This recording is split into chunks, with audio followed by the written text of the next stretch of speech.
ছাত্রছাত্রীদেরকে ঘাড় ঘুরাতে দেওয়া যাবে না। কেন? ছাত্রছাত্রী ঘাড় ঘুরাবে, রিল্যাক্স।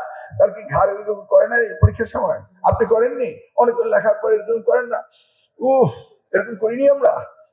আরে এটা এটা কি হলো? ঘাড় ঘুরানো যাবে না। আমরা বলেছি প্রত্যেকটি ক্লাসরুমে আমাদের এই ক্যামেরা পদ্ধতি থাকতে হবে। তাহলে আমরা ঢাকায় বসে বা রাজশাহীতে বসে, রাজশাহী বোর্ড যারা আপনাদের অথরিটি রয়েছেন তারা সেখানে বসে ক্লাসরুমে বসে দেখতে পারবে যে ক্লাসরুমে ক্লাস কন্ডাক্ট হচ্ছে কিনা ঠিক মতো। এখন এই কথা শোনার পর অনেকে বলছে ছাত্রছাত্রীদেরকে ঘাড় ঘুরাতে দেওয়া যাবে না। কেন? ছাত্রছাত্রী ঘাড় ঘুরাবে, রিল্যাক্স। তার কি ঘাড় এরকম করে না পরীক্ষার সময়? আপনি করেননি? অনেক লেখার পরে এরকম করেন না? এরকম করিনি আমরা। আরে এটা এটা কি হলো? ঘাড় ঘুরানো যাবে না, এটা কোনো কথা না। প্রাণ ফ্রুটো, সময় অসময় ফ্রুটোময়।